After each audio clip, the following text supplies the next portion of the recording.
ఈరోజు story life with destiny episode 1. విధి ఆడబోతున్న వింత ఆట. జోరుగా గాలి వీస్తుంది. ఎడతెరిపి లేకుండా 2 రోజుల నుంచి వాన పడుతుంది. 2 రోజుల నుంచి పడుతున్న వర్షానికి మొదటి హెచ్చరిక జారీ చేశారు. వర్షాన్ని గాలిని ఏమాత్రం పట్టించుకోకుండా బైక్పై స్పీడ్గా వెళ్తున్నాడు మన హీరో నందు. అలా వెళ్తూ ఉన్న దారిలో ఒక అడవి ఉంటుంది. బాధతో బరువెక్కిపోయిన గుండెను పట్టుకొని ఆ అడవి మధ్య బండి ఆపి కిందకి దిగి గట్టిగా అరిచాడు నందు. అంత జోరు వానలో కూడా ఒంటరిగా ఒక చెట్టు కిందకి వెళ్ళి ధ్యానంలో కూర్చున్నాడు. ఒక గడియ గడిచిన తర్వాత తన మనసుతో ఇలా చెప్తున్నాడు. నీ ఎదురుగా కాలాన్ని మర్చిపోయాను. నువ్వు లేనప్పుడు నా నవ్వుని నన్నే మర్చిపోయాను. బంధం ఏదైనా బాధ పంచుకునేలా ఉండాలి కానీ బాధ పెంచేలా ఉండకూడదు. భారమైన నీ ఆలోచనలు మనసులో ఉంచుకొని సంతోషంగా ఉండలేను అని మనసుకు సర్ది చెప్పుకొని ఆలోచనలకు గుడ్ బై చెప్పి ధ్యానం నుండి లేచి బైక్ స్టార్ట్ చేసి తన హాస్టల్కి బయలుదేరాడు నందు. సమయం రాత్రి 10 దాటింది. నందు చిన్నగా హాస్టల్ రూమ్ దగ్గరికి వచ్చి భారంగా బాధతో మెట్లు ఎక్కుతూ జారి కింద పడ్డాడు. పక్కనే ఉన్న ఓ పూలకుండి మెట్ల మీద నుండి కింద పడడంతో ఆ సౌండ్కి నందు ఫ్రెండ్స్ అందరూ రూమ్ బయటికి వచ్చి చూశారు. నందుకి మొత్తం 3 స్నేహితులు. వాళ్ళ పేర్లు లక్కీ, రమేష్, ఆదిత్య. ఇందులో lucky Ramesh middle class, Aditya కొంచెం డబ్బున్నవాడు. కింద పడ్డ నందుని చూసి నందు స్నేహితులు తనని లోపలికి తీసుకుని వెళ్ళారు. ఏమైందిరా నందు, చూసుకోవాలి కదరా, కాలికి చూడు ఎంత గాయమైందో, రక్తం కూడా వస్తుంది అని అన్నాడు లక్కీ. ప్లీజ్ నన్ను వదిలేయండిరా, మనసుకైన గాయం కన్నా పెద్దది కాదు అన్నాడు నందు బాధతో. అది విన్న 3 స్నేహితులు ఏం జరిగిందిరా అని అడిగారు. కళ్ళ నుండి కన్నీరు కారుతుండగా ఏం జరిగిందో చెప్పడం మొదలుపెట్టాడు నందు. అసలు ఏం జరిగిందంటే, నందుది చాలా పేద కుటుంబం. చాలా కష్టపడి చదువుకొని కాలేజీలో ఫ్రీ సీట్ తెచ్చుకున్నాడు. నందు చదివే కాలేజీలో దాదాపుగా అందరూ ధనికుల కొడుకులే. కనీసం హాస్టల్ ఫీజు కట్టడానికి కూడా నందు దగ్గర డబ్బులు లేవు. అందుకే ఫుడ్ డెలివరీ బాయ్గా పార్ట్ టైం వర్క్ చేస్తున్నాడు. ఇంకా చిన్న చితక పనులు చేస్తూ హాస్టల్ ఫీజు కడుతూ తన అవసరాలు తీర్చుకుంటున్నాడు. అలా ఒకరోజు ఫుడ్ డెలివరీ ఆర్డర్ వచ్చింది నందుకి. ఆర్డర్లో 2 పిజ్జా అండ్ బర్గర్స్, ఇంకా chicken biryani, chicken tandoori, ice cream, ఇలా కొన్ని ఐటమ్స్ ఉన్నాయి. హోటల్ నుండి ఫుడ్ ఐటమ్స్ ప్యాక్ చేయించుకొని బయలుదేరాడు నందు. వర్షంలో తడుచుకుంటూ ఆ లొకేషన్కి వెళ్ళి ఆర్డర్ పెట్టిన వ్యక్తికి కాల్ చేసి రూమ్ నెంబర్ అడిగాడు. అవతల వ్యక్తి ఫోన్ లిఫ్ట్ చేసి 5th ఫ్లోర్, రూమ్ నెంబర్ 501 రమ్మన్నాడు. నందు కాల్కి వచ్చేసి లిఫ్ట్లో 5th ఫ్లోర్కి వెళ్ళి డోర్ దగ్గరికి వెళ్ళి కాలింగ్ బెల్ కొట్టాడు. అవతల వ్యక్తి డోర్ తీశాడు. అవతల వ్యక్తి చూడ్డానికి 6 అడుగుల అందగాడు, 6 ప్యాక్తో ఉన్నాడు. వారిని చూస్తే మగాళ్ళకి ఈర్ష్య పుడుతుంది, ఇంకా ఆడవాళ్ళెంత. అవతల వ్యక్తి ఫుడ్ పార్సల్ తీసుకొని 1 మినిట్ అని చెప్పి లోపలికి వెళ్ళాడు. నందు మనసులో ఇంత పెద్ద పెద్ద హోటల్స్లో మనం ఒక్కసారైనా ఉంటామో లేదో, కనీసం రూమ్ ఎలా ఉందో చూద్దామని లోపలికి చూశాడు. అంతే, వెంటనే నందు షాక్ అయ్యాడు. ఇదంతా కలనా నిజమా అని కళ్ళు నులుముకొని చూశాడు. అంతే, నందు కళ్ళు మొత్తం కన్నీళ్లతో నిండిపోయాయి. అక్కడ ఒక అమ్మాయి దుప్పటి కప్పుకొని డైరీ మిల్క్ చాక్లెట్ తింటూ కనిపించింది. ఇంతకీ తను ఎవరో కాదు, నందు ప్రాణంగా ప్రేమించిన దివ్య. నందు దివ్య అని పిలిచి ఏడవడం మొదలుపెట్టాడు. దివ్య అక్కడ నందుని చూసి షాక్ అయ్యింది. నందు నువ్వేంటి ఇక్కడ అని అడిగింది భయపడుతూ. నందు ఏమీ మాట్లాడకుండా బెడ్ వైపు చూశాడు. అక్కడ వాతావరణం ఏం బాగాలేదు. ఇంతలో ఆర్డర్ పెట్టిన వ్యక్తి వచ్చి ఇదిగో నీ మనీ అని సిగరెట్ తాగుతూ డబ్బులు నందుకి ఇస్తూ, టిప్ ఎక్స్ట్రాగా ఇస్తున్నా, పండగ చేసుకో, కరెక్ట్గా నా పని అయిపోయాక వచ్చావని దివ్యని కొంటెగా చూస్తూ అన్నాడు. వాడి మాటలకి నందుకి చాలా కోపం వచ్చింది. అది గమనించిన దివ్య నందు ముందు నిలబడి, హే నందు, తను నా బాయ్ ఫ్రెండ్, వాడు నా కోసం ఏమైనా చేస్తాడు, ఏదైనా ఇస్తాడు, అంతేకాని నీలా పూటకి గతి లేనివాడు కాదు అని అంటుంది. నందు కోపంగా, ఏంటి వీడికి బాయ్ ఫ్రెండా, ఎప్పటి నుండి, మరి నేనెవరిని దివ్య, ఇది కరెక్ట్ కాదు దివ్య, నీతో జీవితం మొత్తం ఊహించుకున్నా, వెళ్దాంరా అని చెయ్యి పట్టుకున్నాడు. దివ్య చెయ్యి వదిలించుకొని చాలా రోజుల నుంచే అని చెప్పి, అందం తెలివితేటలు ఉంటే సరిపోదు, బ్రతకడానికి డబ్బు కూడా కావాలి, ఏ రోజైనా ఒక్క గిఫ్ట్ ఇచ్చావా అని కోపంగా మాట్లాడింది. ఇంతలో ఆ వ్యక్తి, ఏంటి ఈ న్యూసెన్స్, బయటికి గెంటేస్తా, మన టైం వేస్ట్ అవుతుంది అంటాడు. అంతలోనే నందు దివ్యని ఇలా అడుగుతాడు. అంటే నన్ను డబ్బు లేదనే వదిలేస్తున్నావా అంటాడు. దివ్య దానికి సమాధానంగా వదిలేస్తున్నావా కాదు, ఎప్పుడో వదిలేసా అని చెప్పి షు అమ్మయ్య ఈ రోజు నుండి భయపడాల్సిన అవసరం లేదు అని కరుకుగా చెప్పి చెత్తలో పెరిగిన ఏదవా అని తిట్టి తన బాయ్ ఫ్రెండ్కి డైరెక్ట్గా నందు ముందే కిస్ పెట్టింది. దీంతో మొదటిసారి నందు బాధను తట్టుకోలేక వర్షంలో తడుచుకుంటూ గుండెల్లో మంటల్ని ఆర్పుకుంటూ బైక్ స్టార్ట్ చేశారు. ఇదంతా విన్న లక్కీ, రమేష్, ఆదిత్య ముగ్గురు నందుకి ధైర్యం చెప్పారు. రమేష్ నందుతో, మామ జీవితంలో ప్రతి ఒక్కటి పంచుకున్నాం, బాధైనా ప్రేమైనా నీకు మేము తోడుంటాం, అది దాని అవసరానికి నేను ఇష్టపడింది, దాని గురించి ఆలోచించడం ఎందుకురా, టైం వేస్ట్ చేసుకోకు, వదిలేయి అంటాడు. ఆదిత్య నందు గాయాలకి మందు రాస్తున్నాడు. ఇంతలో ఒక కన్నీటి బిందువు ఆదిత్య చేతి మీద పడింది. ఆదిత్య నందు కళ్ళల్లోకి చూసి, ఏంట్రా నేను చెప్పినా వినవారా అంటాడు. నందు ఆదిత్యతో, అరే ఎన్ని చెప్పి ఏం లాభం, మరణం మనిషిని ఒక్కసారే చంపుతుంది, కానీ మనసు విరిగాక కలిగే బాధ మనిషిని ప్రతిరోజు చంపుతుంది, ఏదైనా అనుభవిస్తే కానీ తెలియదు, ఎంత ప్రేమించినా చివరికి చెత్తతో పోల్చింది అని బాధపడుతున్నాడు. ఆదిత్య దిగులుగా, చూడు నందు, అది లేకుంటే అన్నీ పోయినట్టు కాదు, ఏమీ లేకున్నా అన్నీ ఉన్నట్టే ఉండు, అప్పుడే అన్నీ రావడం మొదలవుతాయి అని చెప్పి, చాలా లేట్ అయిందిరా ఇక పడుకో, లైఫ్లో ఎన్ని ప్రాబ్లమ్స్ వచ్చినా మేము ముగ్గురం నీతోనే ఉంటాం గుర్తుంచుకో అని చెప్పి అందరూ నిద్రపోయారు. నందు ఒక్కడు గాఢంగా శ్వాస పీల్చి కిటికీ దగ్గరికి వెళ్ళి ఆకాశాన్ని చూసి నిట్టూర్చాడు. తర్వాత రోజు ఉదయం అందరూ రెడీ అయి కాలేజీకి వెళ్తూ ఉండగా ఆదిత్య ఫోన్ రింగ్ అయింది. అటు నుంచి దీప్తి, ఆదిత్య గర్ల్ ఫ్రెండ్. హే ఆదిత్య, ఏం చేస్తున్నావు, నువ్వు నాకు రోజు గుర్తొస్తున్నావు, ఒక్కసారి నా కోసం రావచ్చుగా అంటుంది.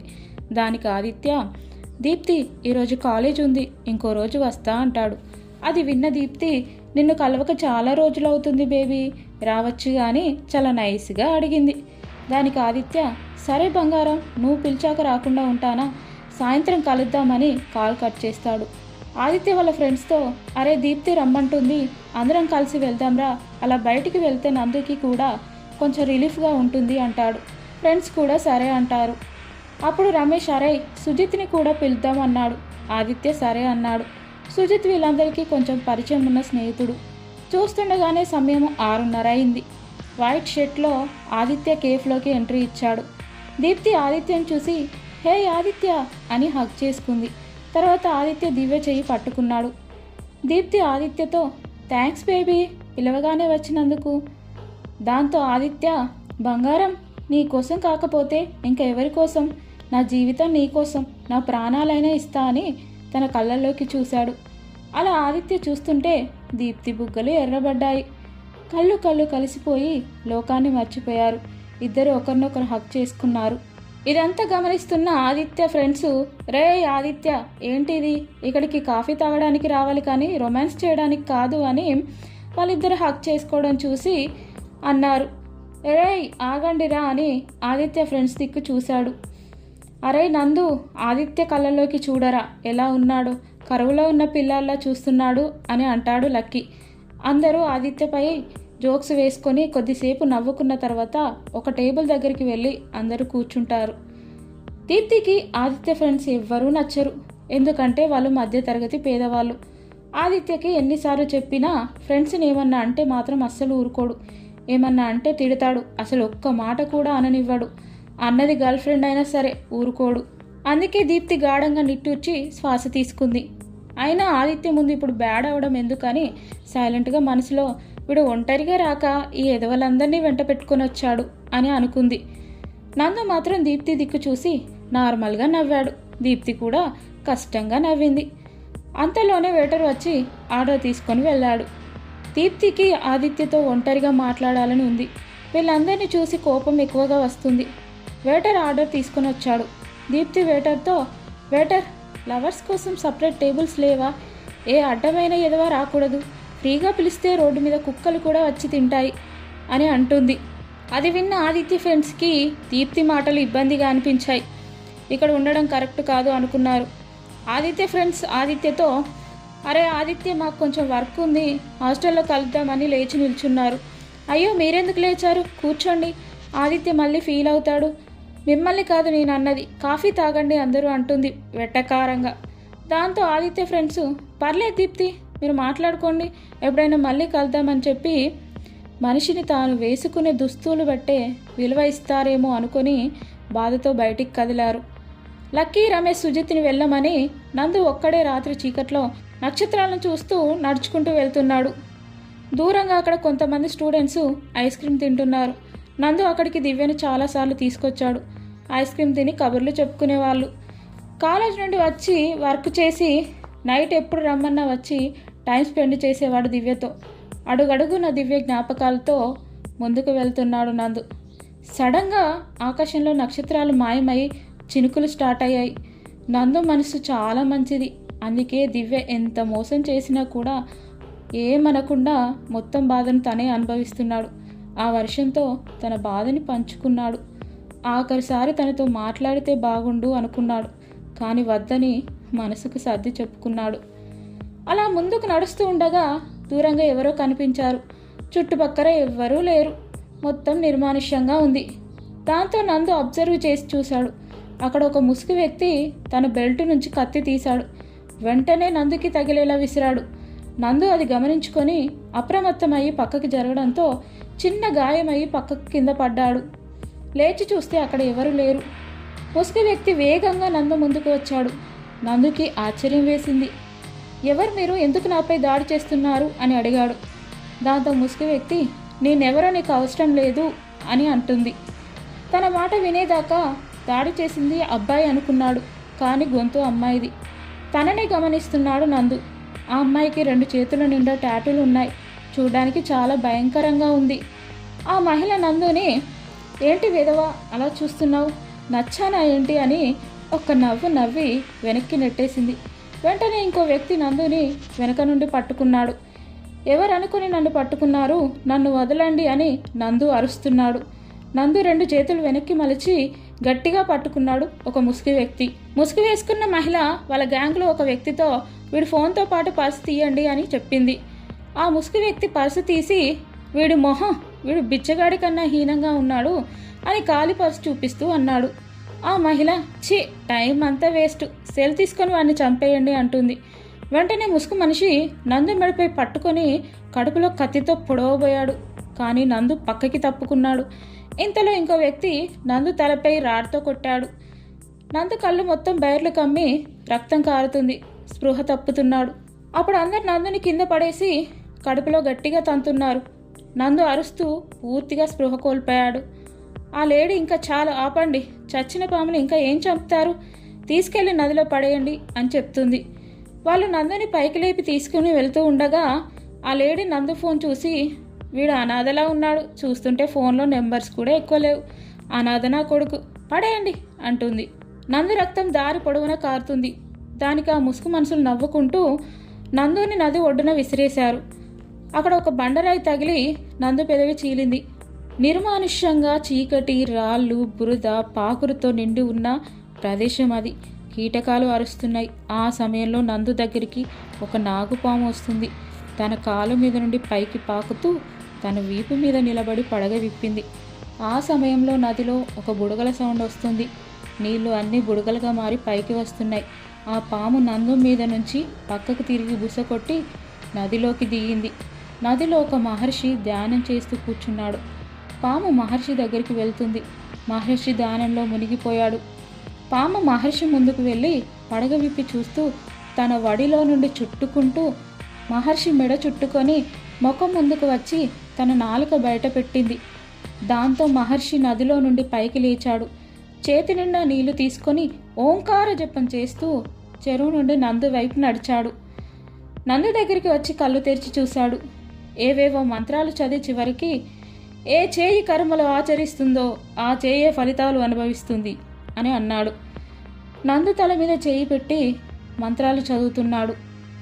అంతలో మహర్షిలోని తన ఇంటర్నల్ పవర్సు నీలిరంగులో కొన్ని కిరణాలు నందు శరీరంలోకి ప్రవేశించాయి. మహర్షి లేచి నిల్చొని ఆకాశం దిక్కు చూస్తూ, ఇక నుంచి విశ్వం నీకు తోడుంటుంది అని చెప్పి మరలా నదిలోకి వెళ్ళి ధ్యానంలో మునిగిపోయాడు. నందు శరీరం మీద ఎటువంటి గాయం లేదు, కానీ స్పృహ లేదు. ఇప్పుడేం జరుగుతుంది? నందు స్పృహలోకి వస్తాడా? నందు జీవితంలో ఎలాంటి మార్పులు వస్తాయి? నందు జీవితం ఎలా మారబోతుంది? మహర్షి మాటలకి అర్థమేంటి? అసలు ఏం జరగబోతుంది తెలుసుకోవాలంటే నెక్స్ట్ ఎపిసోడ్ కోసం వేచి చూడండి. ఈ స్టోరీ కనుక మీకు నచ్చినట్లయితే వీడియోని లైక్ చేయండి, ఛానల్ని సబ్స్క్రైబ్ చేసుకోండి, గంట సింబల్ ఆన్ చేసుకోండి. ఈ వీడియోని మీ ఫ్రెండ్స్కి షేర్ చేయండి. మేము చెప్పే విధానంలో ఏమైనా మార్పులు చేయాలి అని మీరు కోరుకుంటే, అంటే వీడియో చెప్పే విధానం స్లోగా కానీ స్పీడ్గా కానీ చెప్పే విధానంలో మార్పు కావాలి అని మీరు కోరుకుంటే మాకు కామెంట్ రూపంలో సజెషన్ ఇవ్వండి. అలాగే స్టోరీ ఎలా ఉందో కూడా కామెంట్ చేయండి.